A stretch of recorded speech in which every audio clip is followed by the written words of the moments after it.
Welcome back to In Business. We all know about the Pareto principle, the 80-20 rule, but who knows about the 90% rule? The 90% rule is about entrepreneurial thinking and how to capitalize on your core competencies. We have in the studio today Ken Tencer. Ken is a principal with Spiderworks and the co-author of the 90% rule. Ken, welcome to the show. Thank you for having me. Ken, you open up the book with an interesting dedication. It's dedicated to those who leap and grow wings as they fall. Explain that dedication. I actually heard somebody speaking to that a number of years ago at a conference, and it really hit me as an entrepreneur, as a lifelong entrepreneur now, is you've got to go out there and take chances and learn as you go. What was your inspiration for writing the book? I think my inspiration goes back a long way, goes back to my early entrepreneurial career, where quite honestly, as most entrepreneurs, you just don't have a lot of money. You talk about entrepreneurial thinking. First, can you define what an entrepreneur is, and is that different from a self-employed individual? I think an entrepreneur is somebody who wants to go out and change something specific, who sees an opening in the marketplace and goes out there with a lot of vigor and pushes forward to create change or cause a disturbance in the marketplace. Things are? Generally speaking, I think entrepreneurs have the audacity to recognize that there's something missing that maybe large companies are missing or that might be missing in the marketplace or the world in general. And again, have the audacity to go out there and say, I'm going to make a change, I'm going to make a difference. In the book, you talk about entrepreneurial thinking. How is entrepreneurial thinking different from the way normal people think?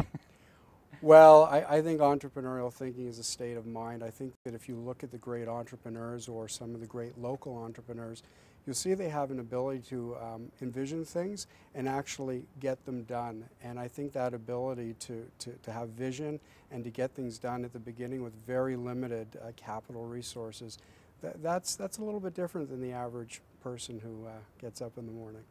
That would suggest that the entrepreneurs are very, very disciplined, which might fly in the face of what people think about entrepreneurs, about being very creative and disruptive, that they don't have much discipline.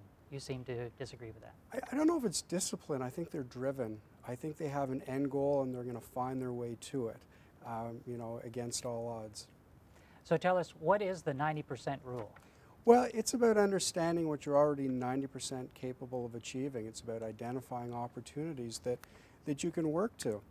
And it's about evolutionary growth versus revolutionary growth. And the truth is, we're a society, we're so driven by winning the lottery. The truth is, if you buy your RSPs every year, everybody has the opportunity to win the lottery when they retire. And it's that principle of building in steady, logical steps that I've just brought to business. A quote out of the book is, understanding your core business and disturb the status quo. Are you suggesting that people should ignore what their core competencies are and move outside of that? No, I think they just have to understand what they're really good at and how they can change customers' lives. A lot of, corporations are stuck with features and benefits, but how do those translate? How are they going to impact their customer? How are they going to truly change the way their customer thinks or feels or acts? And that's really what I want companies to be able to get to. So some entrepreneurs might need a paradigm shift in the way that they think. It could be a paradigm shift. It could just be a little bit, it could be capturing what they're thinking. And I think that that's what we help people do, is sit down and take a deep breath and capture those thoughts and understand what's made them great, what the 90% is that has made them so successful. So as I'm reading through the book, I'm thinking there might be companies out there that are just doing so many things for so many different people that they can't even identify their core competencies anymore. How do they get back to that stage? Well, it's a 6-part process, so it's not a one-day affair. But I think that in step one, we look back to the emotion, why they actually started the company, what that trigger was, and it's amazing when they remember back 10, 20, 30 years, that emotion still exists. It just might have gotten lost somewhere. Gotten lost somewhere. Thanks very much to my guest, Ken Tencer. We'll be back with more business right after the break.